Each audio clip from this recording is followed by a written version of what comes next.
Hello, and welcome to the Season 2 finale of 5 Minutes of Mindfulness. Whether you are on the go, taking a lunch break, or resting, this series provides you with the mindfulness information and techniques in less than 5 minutes. Today, we are going to talk about mindfulness in relationships with ourselves and others. Creating opportunities to intentionally practice self-love and build our self-esteem helps build compassion, increase patience, and become more attentive and present. It also allows us to become more in sync with our body and mind.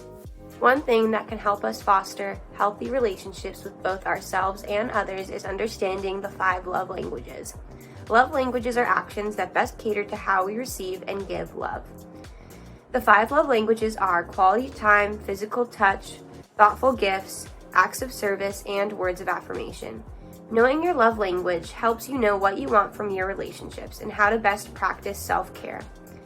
Additionally, knowing other people's love languages helps you know ways you can make them feel appreciated in the relationship. To find out your love language, you can go to 5lovelanguages.com to take a love language quiz. While the quiz will choose one love language for you, healthy relationships are usually built off actions from a variety of the love languages. What does mindfulness have to do with it? When you find out your love language, we encourage you to take out your journal or open the Notes app in your phone and reflect on times in your relationships when you have seen this love language in action. When we say relationships, we don't just mean romantic. Relationships can also be familial, coworker, friends, or with yourself. Think about how you practice love languages with other people. Do you find yourself texting your friends encouraging messages, or are you a really big gift giver? Knowing how you like to give love allows you to be intentional in practicing healthy relationships. Next, think about a time when you received love in your love language. How did it feel compared to the other love languages?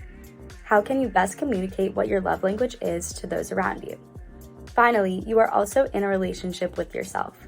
What are things you can do as self-care within this love language that will help you feel loved internally?